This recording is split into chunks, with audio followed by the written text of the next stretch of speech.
Member for Kamloops Centre. Thank you very much, Mr. Speaker. We heard today that the government was talking about new spending on infrastructure in Surrey on the second tower of the Surrey Memorial Hospital as well as school capital. We'll just wait for the question.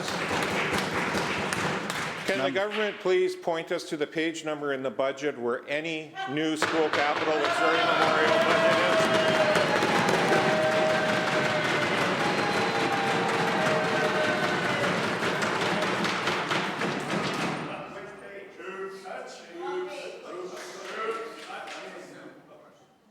Minister of Finance.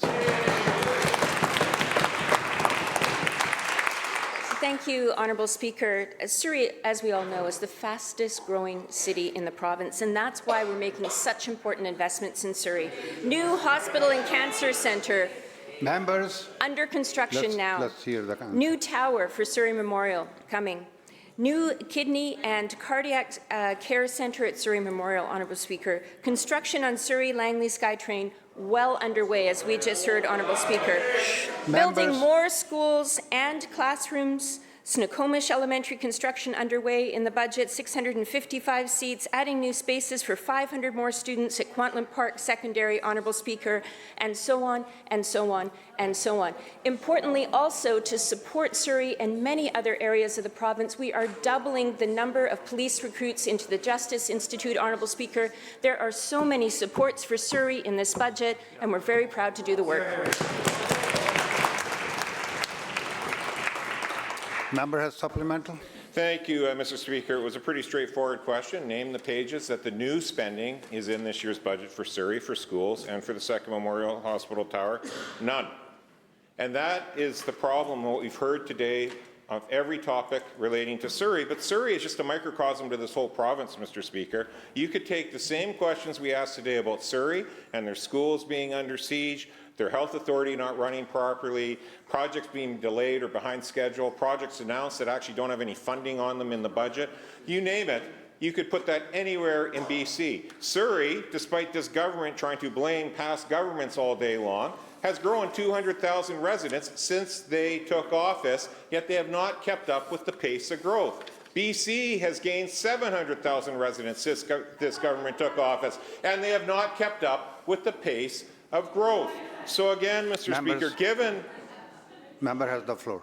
Given that the only capital spending we can find in this budget is an increase to capital spending which actually covers the cost overruns of the current projects that are out there by this government, when can the residents of British Columbia, where the residents of Surrey, can actually expect meaningful and tangible improvements to the services they rely on every day under this government?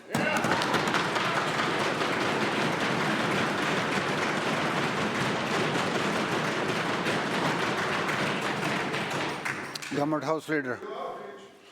Government House Leader.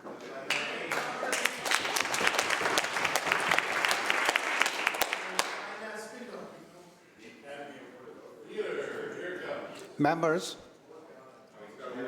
are we interested in listening to the answer? Members, enough. Thank you. Members.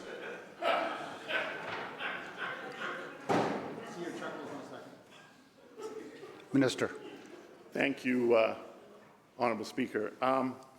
We've heard a lot today in this House about Surrey, and I think it's really great because this side of the House recognizes just how important Surrey is to the province of British Columbia in terms of how it's growing and the needs that it requires, and how this government is investing, whether it is in transit and transportation, whether it's in schools, whether it's in hospitals, you name it, Honourable Speaker.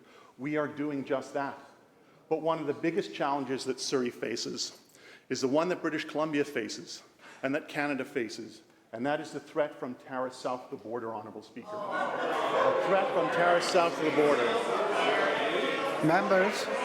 And at a time, Honourable Speaker. Members, calm down, please. And at a calm time.